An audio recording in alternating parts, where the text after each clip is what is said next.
യുദ്ധം അവസാനിക്കണം, ജനങ്ങൾ ജീവിക്കണം.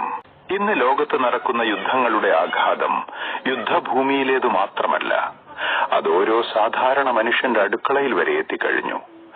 ഗ്യാസിന് വില കൂടുന്നു, പെട്രോളിനും ഡീസലിനും വില കൂടുന്നു, അവശ്യ സാധനങ്ങളുടെ വില ദിവസേന ഉയരുന്നു.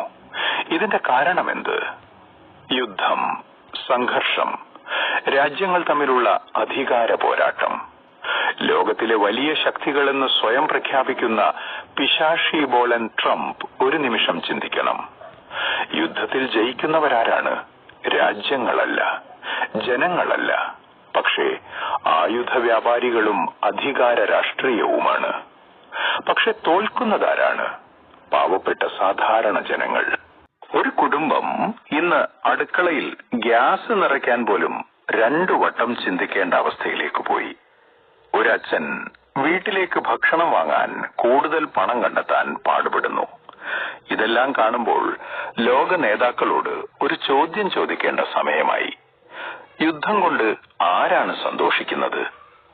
സമാധാനമുണ്ടെങ്കിൽ വില സ്ഥിരതയാകും, ജനങ്ങൾ സമാധാനത്തോടെ ജീവിക്കും. അതുകൊണ്ട് ലോക നേതാക്കൾക്ക് ഒരു സന്ദേശം: ആയുധങ്ങൾ താഴെവെക്കൂ, സംഭാഷണ മേശയിലിരിക്കൂ, യുദ്ധം അവസാനിപ്പിക്കൂ. കാരണം യുദ്ധം തുടങ്ങുന്നത് നേതാക്കളാണ്, പക്ഷേ അതിന്റെ വില കൊടുക്കുന്നത് സാധാരണ ജനങ്ങളാണ്.